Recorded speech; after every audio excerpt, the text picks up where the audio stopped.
están del otro lado del continente, están en Latinoamérica también escuchándonos y que hoy se han conectado para acompañarnos en estas jornadas de la Facultad de Teología de la Universidad de Deusto.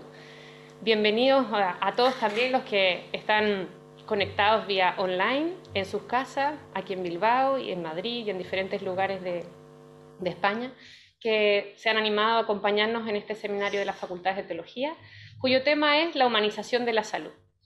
El día de hoy, el seminario que vamos a tener, el tema principal es la esperanza y resiliencia en tiempos de pandemia. Yo soy María José Schulz, doctoranda de esta facultad, y los voy a acompañar a reflexionar junto con 3 profesores que nos acompañan hoy y que nos van a ayudar a interiorizar el tema de la esperanza, sobre todo en estos tiempos tan difíciles que hoy corren y que a tantas personas se han visto afectadas por la enfermedad, por la aflicción y también por preocupaciones que esta situación ha suscitado.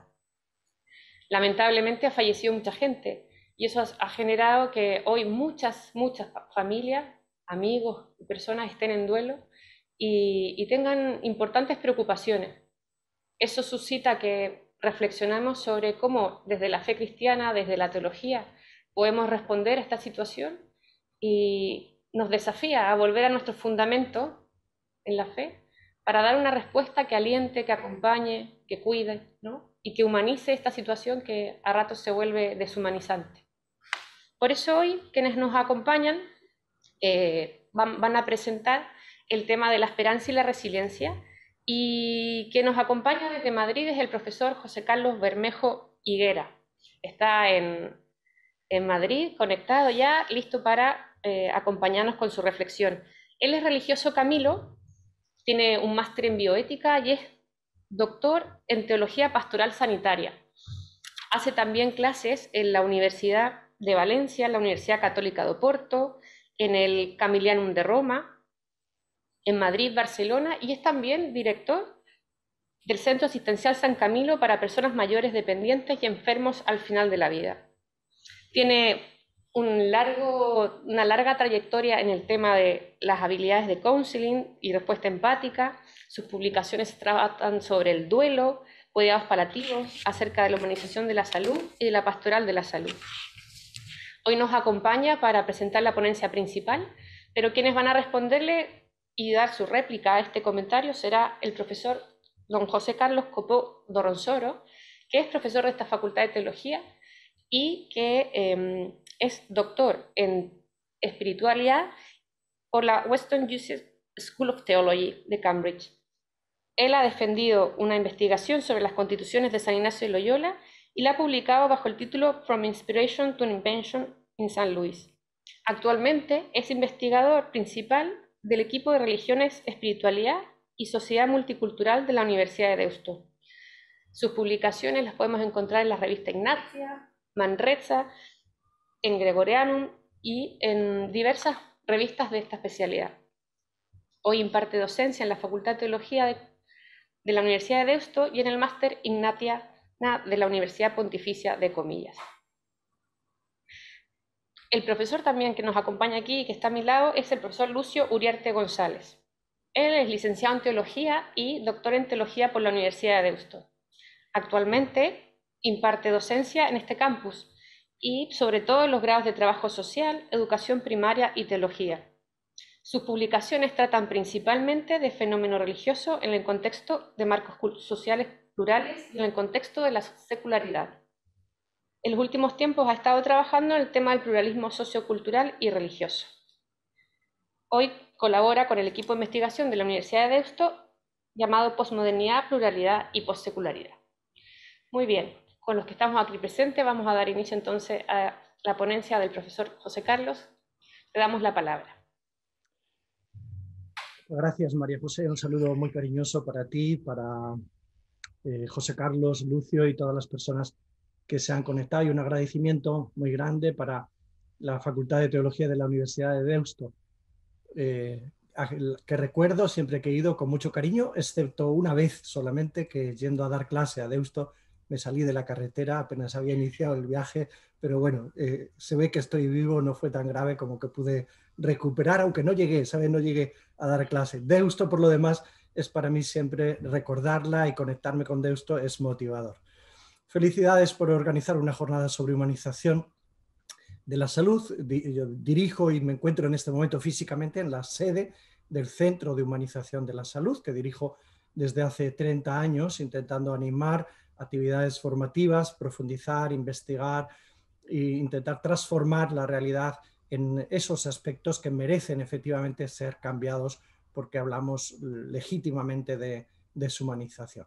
Voy a seguir la proyección de las diapositivas que he empezado por el final para responder a esta pregunta hasta que María José me diga que termine o hasta que yo mismo me haya dado cuenta de que he llegado hasta el final. Bueno, esperanza, me voy a centrar más en la esperanza que en la resiliencia. Me encantaría también hablar de resiliencia.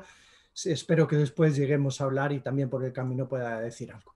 Quisiera arrancar con esta frase bíblica que sé que a algunos que están escuchando les impacta y les atrae mucho, ¿no? Estad siempre dispuestos a dar razón de vuestra esperanza. El autor de la primera carta de Pedro en el capítulo 3, versículo 15. Y dan ganas de responder, ¿y esto cómo se hace? ¿Cómo se da razón de la esperanza que hay en nosotros si hasta resulta difícil tematizarla? Bueno, ayer me resultó entrañable también aprender en el seminario que escuché esta palabra de auciar, la contraria de desahuciar, aunque se use tan poco, que es justamente esperanzar o dar confianza. Fue muy sugerente y me comprometo a rescatarla también en mi lenguaje, auciar. Bueno, yo me pregunto si alguien ha estado en el más allá para poder hablar de la esperanza. Dan ganas de decir, no, nadie ha venido del más allá para dar razón de la esperanza. Y dan ganas también de decir, sí, claro que sí, que hemos estado en el más allá. Hemos estado en el más allá de lo que vemos con los ojos de la cara, en el más allá de lo que oímos con los oídos, en el más allá de lo que percibimos con los diferentes sentidos. Así que de alguna manera podemos dar razón porque hemos estado más allá de lo que nuestros sentidos perciben. Y al menos en el mundo de los deseos hemos visualizado, y del dinamismo del anhelo profundo de nuestro corazón, hemos visualizado no solo lo que tenemos, sino también lo que deseamos, ¿no? Bueno, voy a describir brevemente, intentar responder humildemente, porque es un tema que daría para mucho, obviamente, ¿no? Siguiendo este esquema, ¿qué es la esperanza? Y si fuera una engañufla, ¿cómo es la esperanza? Masticarla en nuestros tiempos. No solo hay que hablar de esperanza hoy, pero particularmente también hoy, como nos toca atravesar la pandemia de coronavirus, cómo los ritos nos ayudan a expresarnos en medio de las pérdidas y cómo es la esperanza en el duelo al que María José te has referido en el saludo. Arranco también con este texto que leí una vez en un libro italiano, La enfermedad, una estación para el coraje, y dice así, dice, mire, lo he descubierto en estos meses. La esperanza es como la sangre. No se ve, pero tiene que estar. La sangre es la vida. Así es la esperanza. Es algo que circula por dentro, que debe circular y te hace sentir vivo. Si no la tienes, estás muerto, estás acabado, no hay nada que decir. Cuando no tienes esperanza, es como si no tuvieras sangre. Quizás estés entero, pero estás muerto. Así es. Bueno, será difícil definir qué es la esperanza y a lo mejor es más fácil hablar de cómo es. Es como la sangre, tiene que estar. Alguien ha dicho, sí, efectivamente, la esperanza es el sueño del hombre despierto, no dormido, despierto, como decía Aristóteles o Ernest Bloch, conocido filósofo marxista que pensó particularmente sobre la dimensión comunitaria de la esperanza, y hablando del principio esperanza, escribía, la esperanza es la que nos permite trascender, ir más allá del presente, incluso sin trascendencia más allá del espacio y del tiempo y al final. La esperanza es el espacio de la utopía, la palabra utopía también en su propio origen, encontrar, ver, anhelar un lugar fuera de, más allá del que nos encontramos. Bueno, la esperanza también es, sin ella, podemos definir, estamos en el infierno, así diría Dante Alighieri en la Divina Comedia. Dejad, oh vosotros los que entráis aquí en el infierno, abandonad toda esperanza. Diremos, la ausencia de esperanza es un infierno, sino el infierno. Laín Entralgo, médico, antropólogo, filósofo del que podríamos presumir en nuestro Estado español porque tanto trabajó justamente por humanizar también los contextos de salud y de asistencia sanitaria, y con el que compartía alguna mesa redonda, que en paz descanse. Pues Laín Entralgo, habiendo escrito aquel tocho sobre la espera y la esperanza, decía que es también lo más específico del animal. El animal, ahí le tienes, esperando en estado de alerta a la presa para sobrevivir, o al enemigo para sobrevivir también defendiéndose contra él. Y él, en aquel fantástico trabajo que hizo, La espera y la esperanza, además de otros que conocemos probablemente, él distinguía entre tres tipos de esperanza, que en francés es más fácil: attendre, espoir y espérance, ¿no? Aguardar, esperar y esperanza propiamente dicha. Y creo que es bueno masticarla, porque también es difícil, a mi juicio, tematizar este tema. Él dice: una cosa es aguardar, y aguardamos, por ejemplo, que hierva el agua si la ponemos a calentar, o que llegue el tren porque todavía no es la hora y estamos en la estación. Otra cosa es esperar, un segundo nivel de esperanza, por ejemplo, esperar que termine la carrera, pues algo que para que se realice tiene que darse también el concurso de la propia participación y la propia responsabilidad. O bien espero que crezca el árbol que he plantado, y cabe esperar también que para que crezca yo lo tenga que cuidar, que lo tenga que podar, que lo tenga que regar. No es solo una esperanza pasiva a ver si viene el enemigo, sino es una esperanza que comporta la participación de la propia actividad. Y un tercer nivel, esperanza, un tercer nivel de esperanza, por ejemplo, espero ser un buen padre, sería un hábito de la segunda naturaleza, se diría en filosofía del hombre, por obra del cual el individuo confía, esta es una clave, confía en la realización de las posibilidades que le brinda su espera vital. Espero ser una buena persona. Bueno, esto es un dinamismo que penetra mucho más todo el ser humano. Lo contrario de la esperanza no es la desesperación. Yo creo que es interesante decir esto con otros autores que lo hacen, ¿no? Sino más bien la desesperanza. El desesperado está habitado de esperanza y está inquieto porque no se realiza. El desesperanzado, diríamos, pues es más vulnerable, por ejemplo, a las dinámicas de suicidio que a tantas personas le afectan en España, casi 4.000 al año. La esperanza, dice Laín Entralgo, es un constitutivo, algo inherente al ser humano, que, como el pensamiento y como el amor, como el hombre no puede no pensar, tampoco puede no esperar, ¿no? Podríamos decir, parafraseando a Descartes, pues vivo, luego espero. No solo pienso, luego existo, sino vivo, luego espero. En la mitología griega, pues la esperanza es esa que es la última que se va cuando se abre la caja de Pandora en el mito, y se van todos los males o todos los bienes según la versión que leamos, ¿no? Para los griegos, entonces, la esperanza es la última que se queda, de ahí la expresión popular, y se convierte en un consuelo. Más que un regalo, es una desgracia, un aspecto negativo, diríamos, porque la esperanza se tiene, digamos, en sanar porque se está enfermo, en encontrar un trabajo porque no se tiene, en ser rico porque se es pobre, ¿no? De manera que la esperanza, en este contexto de pensamiento griego, es más un mal que un bien, al menos en el contexto del mito de Pandora. Bueno, podríamos decir, ¿y si este anhelo profundo del ser humano de que se realicen los deseos que nos habitan para superar la dimensión negativa que caracteriza nuestro presente, y si fueran una engañufla, una mera proyección, una ilusión, ¿no? Algo de lo que también como cristianos hemos sido acusados por los maestros de la sospecha, ¿no? Freud, Feuerbach dirían, ¿no? Dios y la vida eterna, como el máximo de contenido de esperanza, son tan solo una proyección, una ficción, una ilusión, un consuelo que nos damos a nosotros mismos, ¿no? Una expresión de un deseo.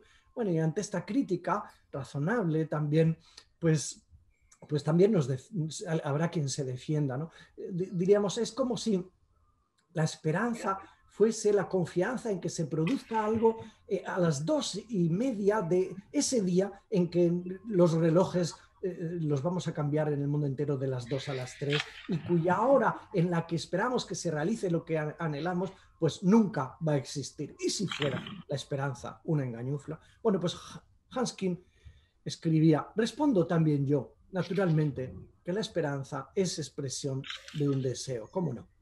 Y él añade, dice, pero ¿qué instancia me puede prohibir el deseo, en concreto, de que con la muerte no acabe todo?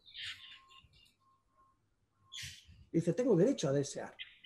La persona humana es innegablemente un ser de deseos, un ser finito con infinitos anhelos, que encuentra y vuelve a buscar, conoce y de nuevo duda, goza e incluso en el mismo gozo sigue insatisfecho. Por otra parte, un aspecto tan hermoso de la experiencia del gozo. Todo gozo quiere eternidad, quiere profunda eternidad. Bueno, si fuera una engañufla, habría que decir, ¿quién nos impide seguir deseando y dando de comer a nuestro anhelo? Bueno, si la esperanza fuera una engañufla, diríamos, el famoso Tim Gennard, a quien me gusta citar y más en concreto trabajando el tema de la resiliencia, se habría suicidado. Les hablo de él brevemente, muchos habrán leído el libro Más fuertes que el odio y de él podemos brevísimamente hacer esta síntesis biográfica. Cuando Tim Gennard, francés, tenía 3 años, su madre lo ató a un palo de la electricidad, lo abandonó en medio del bosque, dormía desnudo en la casita de su perro cuando tenía 4 años. A los 5, precisamente el día de su aniversario, su padre le dio una paliza brutal que lo desfiguró, rompiéndole las piernas y la nariz. No sabe casi ni hablar.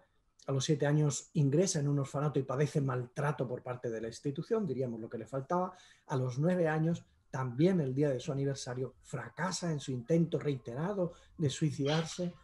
A los 11 entra en el correccional después de ser acusado injustamente por incendiar el granero de una granja donde estaba acogido. En realidad no había sido él, aunque el incendio se había producido efectivamente. A los 12 años se escapa de este reformatorio. A los 13 años es violado por un señor elegante de los barrios parisinos. A los 14 es prostituido en Montparnasse. Y uno podría decir, bueno, ¿y por qué este hombre no se suicidó? ¿Por qué no lo encontramos muerto, drogadicto, maltratador, él también violador, debajo de un puente? Efectivamente, ¿cómo ha sido posible que no le aplaste ya no una oleada de pandemia y otra, sino un trauma y otro trauma de semejante intensidad?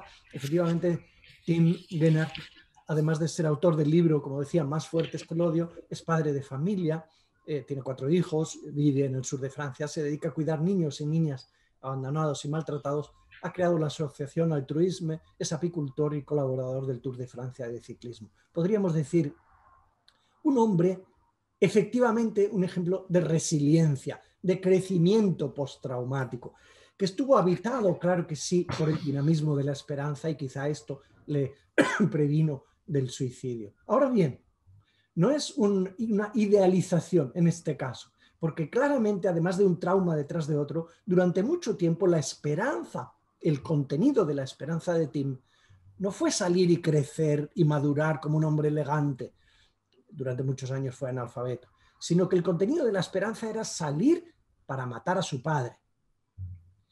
Es decir, la resiliencia y el dinamismo de la esperanza no anestesian claramente de la cara oscura de la vida y nos dibujan inmediatamente un paraíso soñado, sino que es un mundo también trabajado, es un dinamismo trabajado. He dado donde no debía y me he recuperado. Digo, si la esperanza fuera una engañufla, se habría suicidado también Viktor Frankl, el psiquiatra judío vienés que estuvo en los campos de concentración nazi y que es padre de la logoterapia, tan sugerente para atravesar las situaciones de exclusión, de marginación, de opresión, de esclavitud, ¿no? Bueno, permítase decir también esto, si no hubiera esperanza, si fuera una engañufla, tampoco tendríamos pues esta devoción, quien la tiene en el sur a la esperanza de Triana. También sería mentira y no tendría razón Jalil Gibran cuando escribía tan certeramente, por muy larga que sea la tormenta, el sol siempre vuelve a brillar entre las nubes. No funcionaría el efecto placebo. Sabemos que más allá de la dimensión ética que tiene esta clave, esta conducta, ¿no?, de dar a algunos pacientes una pastilla que no contiene nada, sabiendo que puede funcionar, porque el dinamismo de la esperanza, la confianza en que va a ir mejor, pues genera una respuesta personal biológicamente más allá del principio activo que contenga la propia pastilla. Nosotros tenemos aquí en este centro donde fallecen más de 500 personas al año, en el centro San Camilo, en Tres Cantos, en Madrid, desde donde hablo, tenemos la costumbre de celebrar el Día Mundial de los Cuidados Paliativos, invitando a los familiares de los que han fallecido el último año. Les damos un globo después de un acto cultural y un acto musical, les damos un globo con helio y un papelito, y un post-it para escribir el nombre del ser querido que falleció y cantamos todos juntos Gracias a la vida mientras soltamos el globo. Si no hubiera esperanza y fuera una engañufla, nos miraríamos a nuestro ombligo. Sin embargo, en este gesto que se convierte en un gesto laico de expresión de la esperanza compartida, miramos todos hacia arriba después de mirarnos recíprocamente para reconocernos en las lágrimas del prójimo.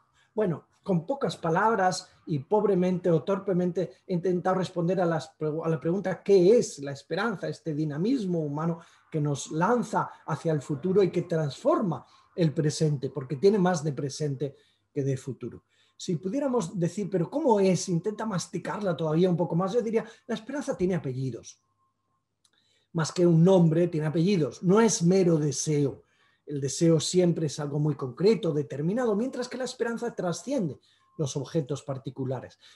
La esperanza, perdón, no es mera vitalidad, porque la esperanza convive también con la ruina más total del organismo en situaciones de grandísima desolación en la que nos podemos encontrar. No es mero optimismo y mucho menos lejos de la esperanza, el yo espero refugiado en las expresiones del todo se arreglará y todo va a ir bien, que ha sido una expresión que también ha podido caracterizar modos de transmitirnos ánimo, todo va a ir bien. En realidad sabemos que todo no va a ir bien, ni está yendo bien, porque hay personas que se van quedando por el camino, porque otras hemos superado, estamos superando y seguimos estando preocupados, ¿no? El optimismo es siempre más superficial que el dinamismo de la esperanza. Sabemos que el símbolo universal de la esperanza es el ancla y resulta muy sugerente pensar, al menos para mí, pensar en él por todo lo que tiene de intentar también completar o pensar en cómo responder a la primera pregunta con la que nos lanzamos, dar razón de nuestra esperanza. Pero ¿tendrá que ser esto con palabras o será más bien intentando transformarnos nosotros en un lugar donde el otro pueda hincar su ancla en medio de la tempestad, en medio de la tormenta emocional, espiritual, literal en la que se encuentren? Bueno, algunas de las características de la esperanza, tirando de Gabriel Marcel, de Laín Entralgo, de San Pablo, diríamos que podrían ser estas, algunos apellidos de la esperanza. Yo creo que el más importante es la confianza. Nadie se sube en un avión porque le guste la marca, el logotipo, sino porque confía mucho en que le va a trasladar allí donde anhela, donde desea llegar, y porque confía mucho, incluso sin verlos, a las personas responsables de que la satisfacción de lo anhelado se convierta en realidad. El punto de destino sea allí donde aterricemos y no nos caigamos y no sea otro destino elegido por el piloto. Nadie entra en un quirófano para operarse porque le guste la fecha o porque haya oído hablar del bien del cirujano, sino porque efectivamente se entrega confiadamente en las personas a las que les transfiere mucha responsabilidad para que se pueda producir aquello que se desea, ¿no?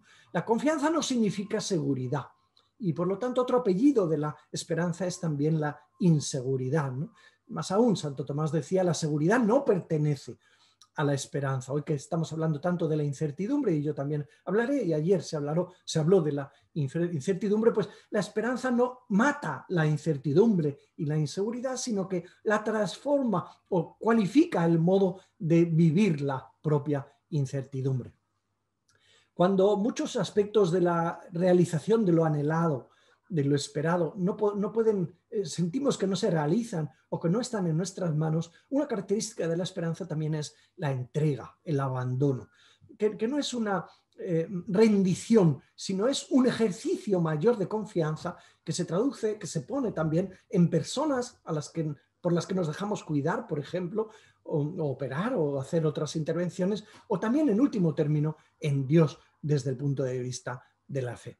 Bueno, también la esperanza requiere paciencia. Efectivamente, lo sabemos antropológicamente, uno va a la estación y no llega el tren o sigue esperando o da por definitivamente frustrado el contenido de lo esperado y mata la esperanza, ¿no? La esperanza se realiza, por lo tanto, en la paciencia. Es el presupuesto, la paciencia de la esperanza. Es muy bonito para mí, al menos, levantar acta de que no hay ninguna estación de tren sin sala de espera, como tampoco una consulta médica sin sala de espera. Por muy pobre que sea el lugar, hay una sala de espera como para simbolizar que allí es donde efectivamente se puede conjugar este verbo con paciencia, esperar, para anhelar que se produzca lo que deseamos, ¿no? No hay estación, dice Laín, sin sala de espera. Bueno, otras características de la esperanza son estas: la constancia, mientras no se consigue vivir de manera satisfecha el contenido de lo que esperamos, pues la constancia, la perseverancia, la fidelidad, ¿no? Moltmann llega a decir, el teólogo protestante de la esperanza, por antonomasia quizás, pues habría que decir, dice, la esperanza no hace a las personas tranquilas, pues aquí estoy confiado y esperanzado, ¿no? Sino que no las hace pacientes, sino impacientes, y habría que añadir, y comprometidas, y corresponsables. La esperanza es la que nos da coraje, pero digamos, solo el miedo y la angustia nos hace circunspectos y cautos, no sé que vayamos a creer que el contenido de la esperanza lo tenemos de todas garantizado y creamos que tenemos seguridad en lugar de incertidumbre. Quizás podríamos decir que nadie es la esperanza, pero todos podemos de alguna manera ser eco de la esperanza. Cuán importante es esto para acompañar en el sufrimiento. Nadie es la salud, nadie es el alivio total, nadie es la salvación, pero todos podemos ser agentes de salud, testigos de nuestra confianza en la salvación, tenga el contenido que tenga esta expresión. Una vez di una conferencia sobre este tema en algún lugar y al final alguien me dijo, pero no has dicho que Santo Tomás, y efectivamente, Santo Tomás dice que la esperanza transforma al hombre viator, al hombre que camina, al hombre que hace cosas como nosotros ahora que estamos haciendo cosas, en homo pugnatur, es decir, en alguien que trabaja, que lucha, es decir, que, en el que la responsabilidad porque se haga verdad lo que esperamos, pues efectivamente se despliegue y concurse en la consecución de lo esperado. Unamuno diría, como la esperanza nunca se verá satisfecha, dirá, la esperanza de realizarse moriría. Y San Pablo lo dirá, pues tres cosas son importantes y solo una quedará. También la esperanza morirá cuando vea realizado su contenido. ¿Se puede ser feliz sin esperanza? Más acá de la muerte. Esperanza, esperanza siempre, y quizás cuando ésta muera, pues solo quedará el amor, como dirá sabiamente San Pablo. Diré algunas palabras, yo también estuve enfermo y bueno, esto no sé si nos da un carnet de identidad o no, tampoco sabemos cuántos quedan por enfermar y por pasar por experiencias semejantes a las de haber sido ingresado con ocasión del coronavirus por una neumonía bilateral y haber tenido necesidad también de un poquito de hospital, una semana de hospital. Bueno, pues también ahí escribí durante ese tiempo, estaba escribiendo duelo digital, lo dejé y me puse a trabajar mientras me dejaba la enfermedad sobre esperanza en tiempo de coronavirus y está publicado con los jesuitas en la editorial Salterre. Bueno, ¿y cuáles eran los apellidos de mi esperanza? Si esto sirve, el narrar, la narrativa también aporta, ¿verdad? Yo creo que el primer contenido de la esperanza, como el de todo ser humano, es el de no enfermar. Y si me toca y veo que ya está cerca, bueno, pues si me toca, que no sea grave, como está siendo tan grave y está matando a otras personas. Y si me tengo que morir, pues que sepan de paliativos, fijaos cómo se va trasladando el contenido de la esperanza y resignificando este verbo, que sepan de paliar los síntomas para que no me muera sufriendo en exceso, ¿no? Si fuera posible, esta confianza de que no tuviera que ser de esa manera tan invadida por la tecnología en las unidades de cuidados intensivos. Si tengo que morir porque veo que efectivamente estoy invadido por virus y lo noto en mi propio cuerpo, que no sufra demasiado mi familia, ¿no?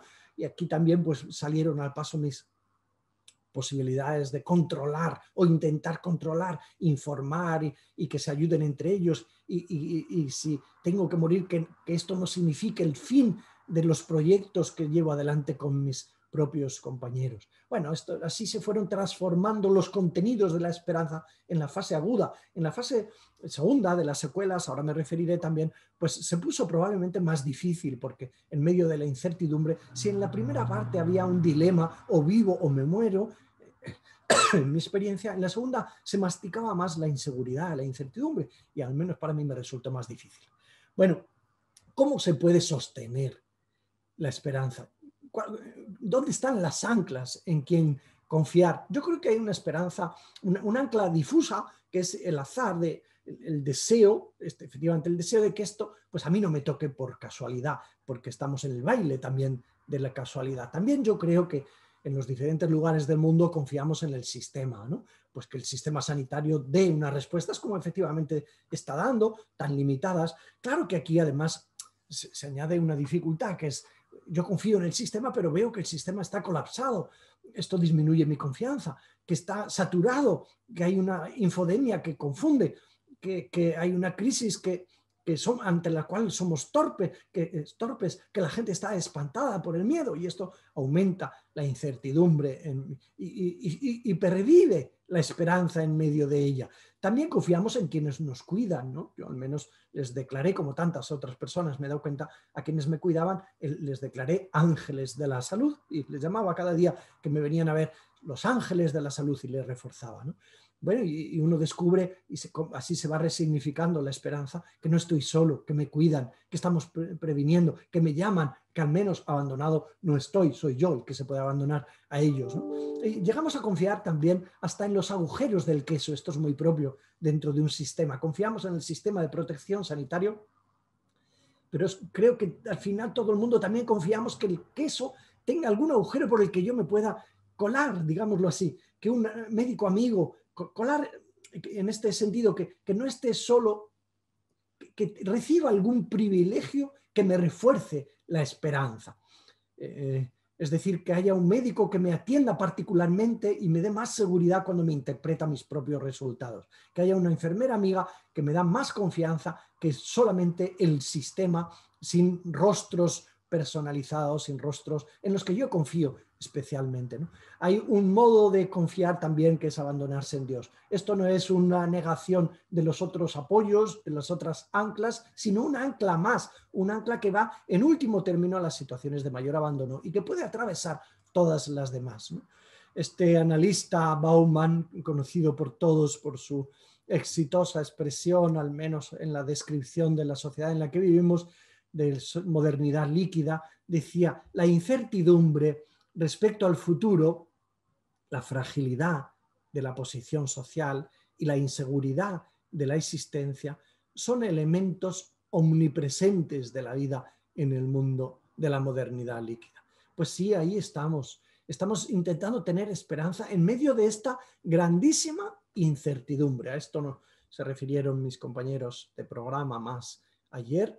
Sabemos que la incertidumbre nos define, nos constituye, la perciben los jueces, los notarios, cuando hay que juzgar en medio de la complejidad de la conducta humana, la percibimos en el comportamiento de la economía, la percibimos y la masticamos en la medicina, donde hay poca evidencia o no hay experiencia de abordaje, ¿no? Bueno, pues así traspasé yo, habitado por la esperanza, pero más coloreado por la incertidumbre, mi segunda etapa, esa de tantísimas secuelas, ¿no? Y así esta diapositiva incómoda incluso lo refleja, ¿no? Y la siguiente más todavía, ¿no? Son síntomas lo que me está pasando ahora, que ya no es solo una infección bilateral pulmonar, sino que más bien que no puedo caminar y que me duele y que se inflama y que no duermo y que me siento bañado. ¿Alguien se los cree? ¿Alguien se está tomando en serio? Los que me cuentan historias de fracaso me están ayudando a tener esperanza, ¿no? ¿Me escuchan o simplemente observan mientras vivo en medio de esta incertidumbre? ¿Y este seguimiento del postrauma es verdadero seguimiento o hay más abandono en este momento que en la fase crítica de cuando sucedió el puro terremoto? Bueno, en estas circunstancias yo al menos he podido experimentar que mi esperanza convivía con la visita de una especie de ratas, así las llamé, ratas de cloaca que me visitaban por la noche, sobre todo al caer de la tarde en medio de la situación de pandemia y de afectación personal, situaciones que aumentan la inseguridad y desconfianza, inevitablemente, es propiamente la situación del post-trauma, ¿no? Apenas se mueve una persiana, uno teme que sea una amenaza. Los profesionales tienen la mirada perdida, están asustados, se atreven a decir no sé. Los visitantes a veces juzgan la conducta, no te tienes que preocupar, eso te pasa porque te preocupas más de lo debido, ¿no? La opacidad y la ambigüedad de la situación del murmullo en este mundo de vagabundos sin horizonte, infoxicados. Bueno, esto parece, es un terreno minado para la incertidumbre en el que no desaparece, sino que toma un nuevo color el dinamismo de la esperanza. Es la hora de conjugar, un par de minutos más, de conjugar los valores de actitud, es decir, cómo vivo yo lo que no puedo cambiar en medio de tanta incertidumbre, que puede ser un buen modo de apalancar el dinamismo de la resiliencia desde la esperanza. Es la hora de reeducar las actitudes ante lo inevitable, que quizás lo tendríamos que retomar en los contextos pedagógicos. Es la hora de aceptar la lentitud de los procesos, porque la esperanza pues, no siempre satisface lo anhelado en un pispás, sino que es bien cierto que se emana de la paciencia y del coraje y de la tenacidad. Diré una palabra sobre la esperanza en el duelo. Nos hacemos particularmente filósofos cuando perdemos a un ser querido y tanto más cuando contemplamos el cadáver, ¿no? Bueno, pues aquí tenemos el poderío de los ritos con los cuales empezó la historia de la humanidad, ¿no?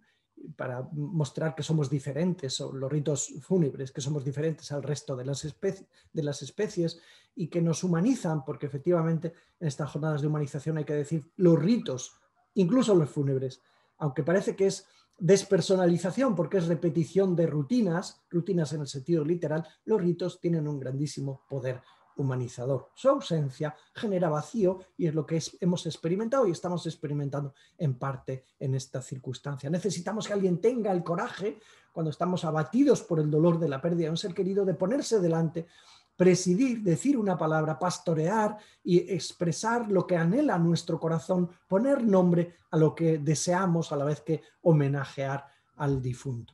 Bueno, algunos cantantes, como bien sabemos, han expresado mejor que con las palabras del discurso, como el mío ahora, el contenido de la esperanza. Diego Torres en Color Esperanza, los aleluya diferentes que tenía aquí para saborear y que me salto por razones de tiempo, ¿no? El Papa le hicieron escuchar de manera elegante. Cuánta belleza en las diferentes expresiones del aleluya para expresar solidaria y colectivamente nuestra esperanza en los momentos más duros. Bueno, cuando perdemos a un ser querido, muchas veces tenemos mucha torpeza para decir en qué consiste nuestra esperanza. Y además hemos sido ayudados también pues, por imágenes y conceptos que no necesariamente pueden ser reconfortantes, como el miedo al castigo, ¿no? Las ideas de infierno y las expresiones culpógenas, ¿no? En cristiano, los seres humanos creemos en el dinamismo de la resurrección, que es en medio del misterio, aceptamos y nos entregamos sin certeza, nos entregamos a que Dios diga la última palabra, Él sea el contenido de nuestra esperanza, llamémoslo cielo, para Él y para los demás, el amor tendrá una palabra más fuerte que la situación crítica y de desolación en la que podemos encontrarnos en medio del sufrimiento. Voy a concluir para dar paso a mis compañeros de mesa y después al diálogo, como es propio, y estar más o menos en el tiempo, citando a un poeta, porque efectivamente no solo la música, sino a veces también los poetas tienen más poder de decir lo que otros tenemos más dificultad de nombrar, ¿no? Charles Péguy es un famoso poeta, teólogo francés, que escribió sobre la esperanza, y con ella termino y le robo solamente algunos versos con los que dice, pero entregándole la pluma a Dios mismo, supuestamente es Dios el que habla, dice, pero la esperanza, dice Dios, esto sí que me extraña. me extraña hasta a mí mismo. Esto sí que es algo verdaderamente extraño. Que estos pobres hijos vean cómo marchan hoy las cosas y que crean que mañana irá todo mejor, esto sí que es asombroso. Y es, con mucho, la mayor maravilla de nuestra gracia. Yo mismo estoy asombrado de ello, dice Dios. Lo que me asombra es la esperanza y no es algo de mi asombro. Esta pequeña esperanza, que parece una cosita de nada, esta pequeña niña esperanza inmortal. Porque mis tres virtudes, dice Dios, escribe Peggy, mis criaturas, mis hijas, mis niñas, son como mis otras criaturas de la raza de los hombres. La fe es una esposa fiel, la caridad es una madre ardiente, todo corazón, o quizás una hermana mayor, que es como una madre. Por el camino empinado, arenoso y estrecho, arrastrada y colgada de los brazos de sus dos hermanas mayores, que la llevan de la mano, va la pequeña esperanza. Y en medio de sus dos hermanos mayores, da la sensación de dejarse arrastrar como un niño que no tuviera fuerza para caminar. Pero en realidad es ella la que hace andar a las otras dos y la que las arrastra y la que hace andar al mundo entero y la que le arrastra. Muchas gracias por seguir con atención. Espero esta aportación que se verá enriquecida por mis compañeros y por el diálogo de después. Muchas gracias, José Carlos.